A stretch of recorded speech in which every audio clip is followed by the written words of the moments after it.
எல்லோருக்கும் நமஸ்காரம். ஸ்ரீ குருப்யோ நமஹ.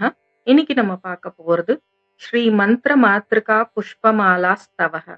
புஷ்பமாலா அப்படின்னா பூக்களால் செய்த மாலை. மந்திர மாத்ருகா புஷ்பமாலா அப்படின்னா நம்ம மந்திரத்தை எடுத்து மாலையா கோர்க்கிறோம் அப்படின்னு அர்த்தம். இது திரிபுர சுந்தரி, ஜெகன்மாதா, அப்புறம் லலிதா தேவி அப்படின்ற பல பேர்கள் உள்ள அம்பாளுக்கு சமர்ப்பிக்க போறோம். ஆதிகுரு சங்கராச்சாரியார்னால இயற்றப்பட்ட ஒரு ஸ்தவம் இது. இதுல மொத்தம் 17 ஸ்லோகா இருக்கு. ஸ்ரீவித்யா உபாசகத்துல பஞ்சதசாக்ஷரி மந்திரம், ஷோடதசாக்ஷரி மந்திரம் அப்படின்னு இருக்கு. பஞ்சதசாக்ஷரி அப்படின்னா 15 எழுத்துக்கள் உள்ள ஒரு மந்திரம். ஷோடசி அப்படின்னா 16 அப்படின்னு அர்த்தம். 15 ஸ்லோகா, முதல்ல இருக்க 15 ஸ்லோகாவோட முதல் எழுத்து எடுத்தீங்கன்னா அது பஞ்சதசாக்ஷரி மந்திரத்தோட எழுத்துக்கள். 16ஆவதா இருக்கக்கூடிய ஸ்லோகா ஷோடதசாக்ஷரி மந்திரத்தோட எழுத்து. அதுக்கப்புறம் 17ஆவதா இருக்கிற ஸ்லோகா நம்ம அம்பாளுக்கு இந்த மந்திர மாலாவை சமர்ப்பிக்கிறோம். நம்ம வீட்டுக்கு ஒருத்தவங்க வராங்கன்னா அவங்கள வாங்க, உட்காருங்க, தண்ணி குடிங்க, ஊர்ல இருந்து வந்தவங்களா இருந்தா கை கால் அலம்பிக்கோங்க, குளிச்சுட்டு வாங்க, சாப்பாடு ரெடியா இருக்கு, இந்த மாதிரி சொல்லுவோம் இல்லையா? அதே மாதிரி நம்ம பலவிதமான சேவை அம்பாளுக்கு செய்ய போறோம். பலவிதமான ஸ்டெப்ஸ் இருக்கு. இதுல நம்ம உபச்சாரம் அப்படின்னு இருக்கு. 16 ஸ்டெப்ஸ் ஆஃப் உபச்சாரம், 64 இந்த மாதிரி பல விதம் இருக்கு. இப்ப 16ன்னு எடுத்தீங்கன்னா முதல்ல தியானம், ஆவாகனம், ஆசனம், பாத்யம், அர்க்யம், ஆச்சமனீயம், ஸ்நானம், வஸ்திரம், யக்ஞோபவீதம், கந்தம், அர்ச்சனை, தூபம், தீபம், நைவேத்தியம், தாம்பூலம், நீராஞ்சனம். இப்படி பல விதமா நம்ம அம்பாளுக்கு சேவை செய்ய போறோம். இன்னைக்கு நம்ம முதல் 2 ஸ்லோகாவோட தாத்பரியம் பார்த்து அந்த 2 ஸ்லோகாவை கத்துக்க போறோம். வாங்க முதல் 2 ஸ்லோகாவோட தாத்பரியம் என்னன்னு பார்க்கலாம். அமிர்தத்தின் கடல் இருக்கு. அங்க பெரிய பெரிய அலை வந்துட்டு இருக்கு. அதுக்கு நடுவுல ஒரு மணி தீபம், அதாவது ஒரு தீவு இருக்கு. அந்த தீவுல என்ன இருக்குன்னு பாத்தீங்கன்னா சுத்தி மரங்கள், செடி கொடிகள் எல்லாம் இருக்கு. கற்பக விருட்சம் இருக்கு, கதம்ப வனம் இருக்கு, இப்படி பல செடி கொடிகள்லாம் இருக்கு. இதுக்கெல்லாம் நடுவுல பல ஆயிரம் ஸ்தம்பங்கள், பில்லர்ஸ் அப்படின்னு சொல்லுவோம் இல்லையா? அதெல்லாம் கொண்ட ஒரு பெரிய அரண்மனை இருக்கு. நடுவுல ஒரு பெரிய விமானம், அதாவது ஒரு மேடை மாதிரி வச்சுக்கோங்களேன், மேடை இருக்கு. அதுக்கு மேல ஒரு சிம்மாசனம் இருக்கு. இது எதனால செய்யப்பட்டது? சிந்தாமணி கற்கள் அப்படி போன்ற பல விதமான ரத்னங்களால செய்யப்பட்ட இந்த அமைப்பு. ஒரு சிந்தாமணி கல்ட்ட கேட்டோம்னா நம்ம கேட்டதெல்லாம் கொடுக்கக்கூடிய சக்தி கொண்டது. அப்ப பல சிந்தாமணி கற்கள் கொண்ட வீடு அது. இது எல்லாத்தையும் நான் கற்பனையிலேயே நினைக்கிறேம்மா. நான் மனசுல கற்பனை பண்ண அந்த சிம்மாசனத்தை உனக்கு சமர்ப்பிக்கிறேன் அம்மா அப்படின்னு அம்பாளுக்கு அந்த சிம்மாசனத்தை, இருக்கைய நம்ம சமர்ப்பிக்கிறோம். வாமா அதுல வந்து உட்காருமா அப்படின்ற மாதிரி சொல்றோம்.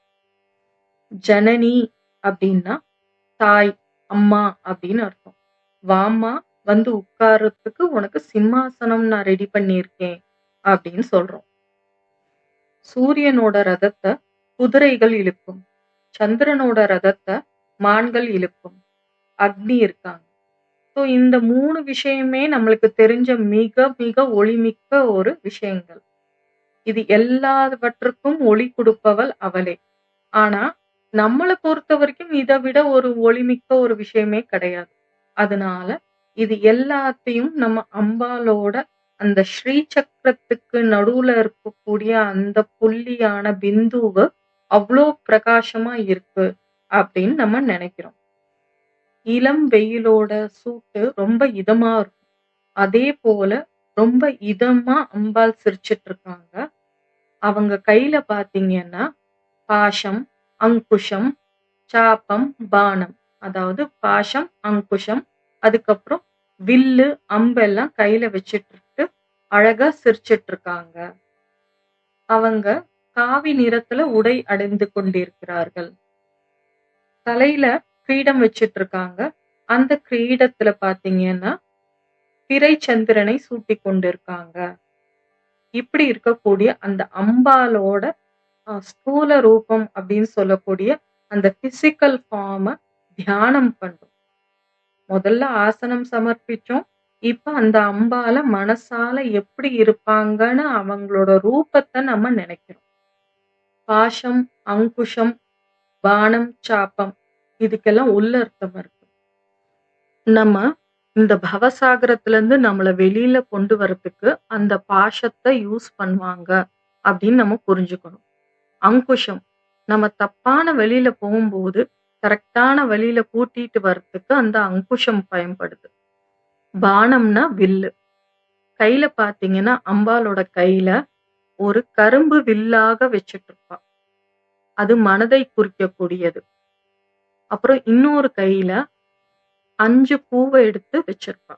அந்த 5 பூவும் 5 புலன்களுக்கு ஈடானது. வாங்க இப்போ நம்ம இந்த 2 ஸ்லோகாவையும் கத்துக்கலாம்.